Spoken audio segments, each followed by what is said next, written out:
Aba mahal, sino na naman ang naglipat kay Baby Jesus? Ikaw yan kahapon. Sabi mo, gusto mo siyang mas malapit sa electric fan. Mainit daw. Kasi naman 60 na ako, ramdam ko na ang init ng mundo. Pati ng langit yata. Lolo, si Santo Niño ba may aircon sa heaven?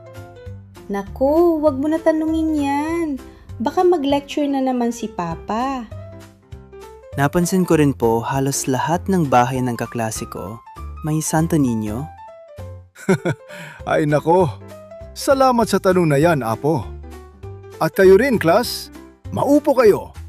And we are now in session. Bakit madalas may Santo Niño sa mga bahay?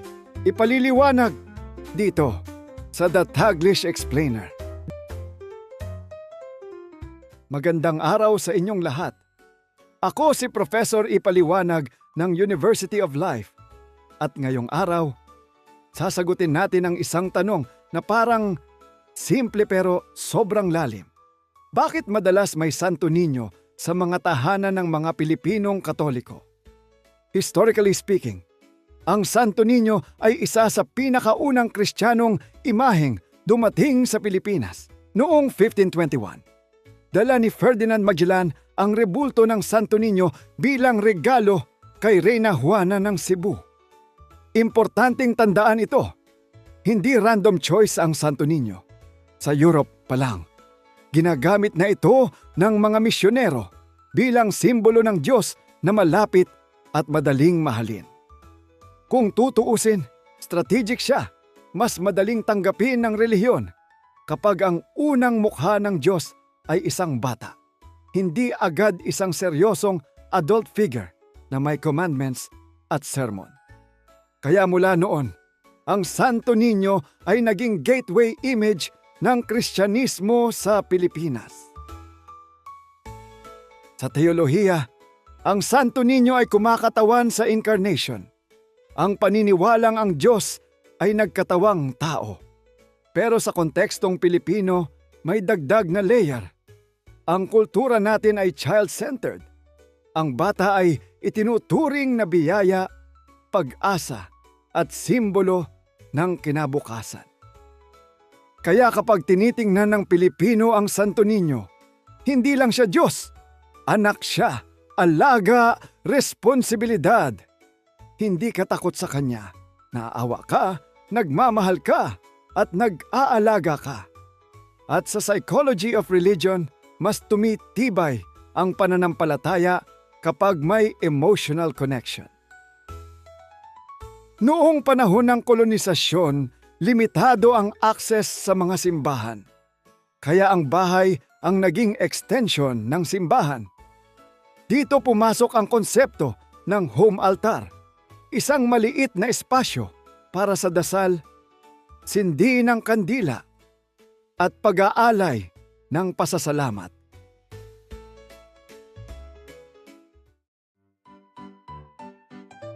Ang Santo Niño ay kadalasang inilalagay sa pinaka-visible na lugar sa bahay, ang sala. Ibig sabihin, kasama siya sa araw-araw na buhay. Hindi lang tuwing linggo. Nandyan siya kapag may birthday, graduation, at minsan kapag nag-aaway ang pamilya. Sa antropolohiya, malinaw ang distinction. Pananampalataya ay structured belief system. Pamahiin ay folk belief. Pero sa Pilipinas, madalas silang nagsasama. May paniniwala na ang Santo Niño ay nagbibigay proteksyon, nagdadala ng swerte, nagbabantay sa bahay. Hindi ito opisyal na doktrina ng simbahan, pero ito ay folk Catholicism, isang hybrid ng Kristyanismo at lokal na paniniwala. At sa totoo lang, hindi ito kakaiba. Nangyayari rin ito sa Latin America at iba pang dating kolonya ng Spain. Kapag sinabing Santo Niño, automatic may fiesta. Ang sinulog, ati-atihan at dinagyang ay hindi lang cultural events. Sila ay religious expressions. Dito makikita ang isang unique Filipino belief. Ang Diyos ay pwedeng ipagdiwang, hindi lang sambahin. Sa halip na tahimik at seryoso, ang debosyon ay may sayaw, kulay at musika. Ibig sabihin, para sa Pilipino, ang pananampalataya ay bahagi ng buhay. Kasama ang saya, hindi hiwalay dito. Ang imahe ng batang Diyos ay simbolo rin ng resilience. Sa kabila ng kahirapan, kalamidad at uncertainty, ang Santo Niño ay nagsasabing, may simula pa, may bukas pa. Ang bata ay hindi pa tapos ang kwento. May potential, kaya psychologically, ang Santo Niño ay nagbibigay ng hope orientation. Isang mahalagang coping mechanism sa mga lipunang laging humaharap sa krisis. Mahalagang linawin natin, class. Ang Santo Niño ay hindi anting-anting.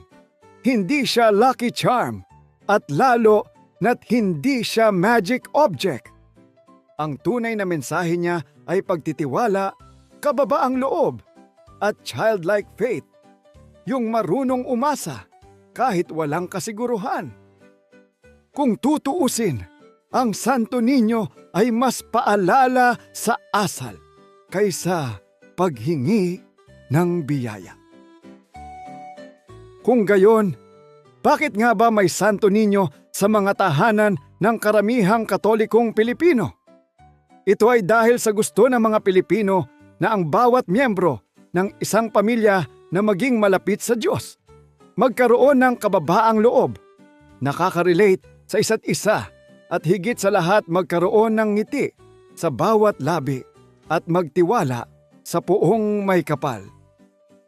Ang Santo Niño ay hindi lang rebulto. Siya ay cultural symbol, historical artifact, family memory, at spiritual anchor. Lahat sa isang maliit na bata na may hawak na mundo. Sa madaling salita, class. Kaya madalas may Santo Niño sa mga bahay ay dahil siya ay naging simbolo ng pananampalatayang Pilipino.